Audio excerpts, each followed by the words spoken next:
Bonjour les amis, c'est plus possible, il va falloir qu'il se calme. Elon Musk, il est devenu incontrôlable, il fout le bordel sur la planète entière. Alors bon, faut reconnaître, Elon, c'est ce qu'on appelle un Asperger. Un Asperger, c'est une forme d'autiste, les mecs ils ont des QI exceptionnels, mais ils ont pas de filtre dans l'expression. Vous voyez, les gens normaux, on pense un truc, et puis on habille les choses, on essaye quand même de faire en sorte que ce qu'on va raconter, ça vexe pas trop les autres. Lui, Elon, il a pas de filtre, il balance partout. Puis il est complètement atypique, c'est un génie, il est avant-gardiste, le mec, ça fait 25 ans qu'il rêve à la conquête de l'espace, il a fondé SpaceX. Dès l'année 2000, il fondait des voitures électriques Tesla, alors que c'était pas trop à la mode, et maintenant, évidemment, il est les rois du pétrole sur le marché. Je dis pas que c'est bien, je dis pas que tout ce qu'il fait, c'est super, je dis pas que ces trucs sur le transhumanisme, j'en ai beaucoup envie, mais en tout cas, il faut reconnaître que c'est un génie de chez génie. Et puis, il fait plein d'enfants, Elon. Je crois qu'il en est à 12 gosses, à 50 ans, 3 mères différentes et tout.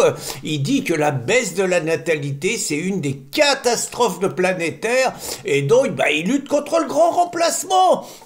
Et puis, depuis qu'il s'est lancé dans la politique, alors là, c'est plus possible, on le tient plus. Par exemple, il a racheté Twitter. Vous voyez, avant, c'était bien, avant les GAFA, tout le monde censurait les méchants, Trump, on lui coupait ses comptes, on virait tous ceux qui disaient du mal de l'islam, de l'immigration, du Covid, tous ceux qui disaient du bien de Poutine, tout ça, raousse.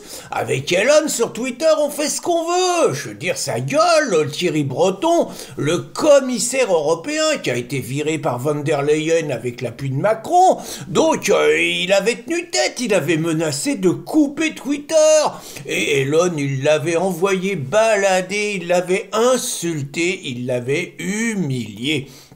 Mais c'est surtout depuis qu'il soutient Donald que là, il devient vraiment incontrôlable. Donc déjà, Donald, il y a filé une mission, il va faire un peu du Milei avec sa tronçonneuse, là, il va serrer les comptes du budget du gouvernement, je sais pas trop quoi, enfin, en tout cas, ça va taper dans le vif, et puis il va réussir, c'est un mec, jusqu'à maintenant, tout ce qu'il a entrepris, il a réussi. Mais c'est surtout qu'il se lance alors que, tout le monde nous dit qu'en Angleterre, Tommy Robinson, qui est en prison pour 18 mois, vous voyez, en France, personne ne le soutient, à part des illuminés comme nous. Mais vous entendez pas Eric, vous entendez pas Sarah, vous entendez pas Marine, alors là, évidemment, vous entendez personne qui soutient, il y a que la Réinfosphère qui le soutient. Et Elon, il s'est lancé là-dedans et il a foutu un pastaga. Il a dit qu'il fallait libérer Tommy Robinson. Il a dit qu'il voyait pas pourquoi ce mec qui est un héros était en prison pour 18 mois. Il a rien fait de mal, il a tué personne. C'est simplement pour ses idées. Et puis qu'il a décidé de révéler notamment les viols des gangs pakistanais. Et là, le scandale prend de l'ampleur parce que Elon, il en a profité pour mettre le doigt là où ça fait mal. Et depuis, Lord Pearson, un sénateur anglais, a révélé que 250 000 jeunes filles ont été violées depuis 25 ans, majoritairement par des musulmans, avec la complicité de l'appareil d'État, la justice et la police, qui se sont tus pour ne pas, guillemets, stigmatiser les malheureux musulmans, les malheureux pakistanais. Vous voyez, ça fout un pastaga pas possible. Et Elon, il pointe du doigt la responsabilité du Premier ministre actuel, Keir Starmer, qui était à l'époque procureur et qui aurait empêché le déclenchement d'enquêtes et surtout le fait de communiquer sur ces véritables scandales d'État. Donc vous voyez, il fout un travail de déstabilisation en Grande-Bretagne. Il a dit qu'il allait aider Nigel Farage, qui a été l'homme du Brexit et sans doute le politicien de droite conservateur anglais le plus talentueux. Il a dit qu'il allait l'aider, que c'était lui qui pouvait quelque part sauver la Grande-Bretagne du désastre du multiculturalisme et de l'invasion migratoire, vous voyez. Il y va bien, il veut naturellement faire sortir Tommy, mais c'est sur l'Allemagne qui nous fout un pastaga pas possible. Sur l'Allemagne, les choses sont claires. L'AfD, l'Alternative for Deutschland, Pour tout le monde, c'est un parti nazi. C'est un parti qui sème, qui réclame la remigration. Ça a tellement fait peur au Rassemblement national et à Marine qu'ils se sont détachés d'eux. Ils sont pas dans le même groupe à l'Union européenne. Il y a qu'Éric Zemmour qui est avec eux parce qu'ils sont plutôt assez proches. Vous voyez, donc c'est connu que l'AfD c'est épouvantable. Malgré tout, l'AfD, avec tout ce qui se passe en Allemagne, l'AfD progresse régulièrement. Mais il y avait un cordon sanitaire contre eux. Elon Musk, il est en train de foutre ça en l'air. L'AfD, sous sa pression, mais je crois qu'il n'y a pas besoin de beaucoup convaincre Donald, va être invité le 20 janvier pour la prise du pouvoir par Donald Trump. Ils invitent l'AfD, ils invitent Marine, mais encore pire. Elon, il invite à un débat la cheftaine de l'AfD, donc Alice Weidel.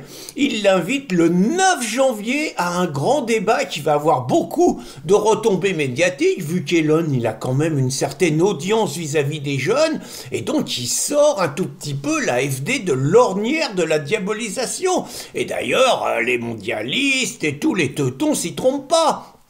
Olaf Scholz, la crapule, le traître à son pays, qui saute d'ailleurs, il a accusé Elon d'ingérence dans les élections allemandes. Alors ce qui est curieux quand même, c'est qu'on a l'impression que le teuton, il préparerait un scénario à la roumaine. Je vous rappelle que les juges roumains ont annulé une élection parce que à 48 heures du deuxième tour, parce que celui qui allait gagner, un mec qui s'appelle Călin Georgescu, le mec qui allait gagner, il n'était pas dans le bon moule. Et il aimait bien Poutine, il était contre l'OTAN. Bon, allez hop, 48 heures avant le deuxième tour, terminé. Le mec, depuis, on y a fermé tous ses comptes, tout, je sais même pas s'il est pas en tôle.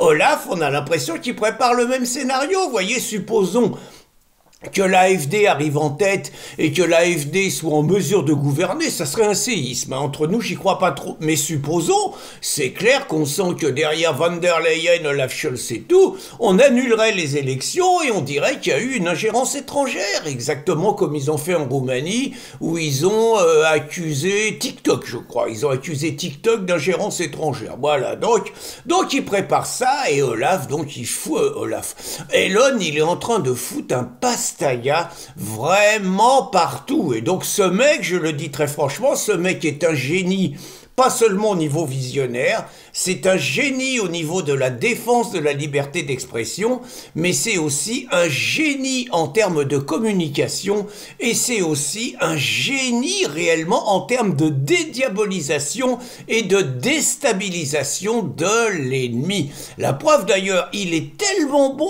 il est tellement exceptionnel, que même ma fille, écolo-gauchiste, qui a quand même acheté une voiture électrique, une Tesla, mais même ma fille, c'est devenue une fan d'Elon Musk, c'est dire. Bonne journée les amis!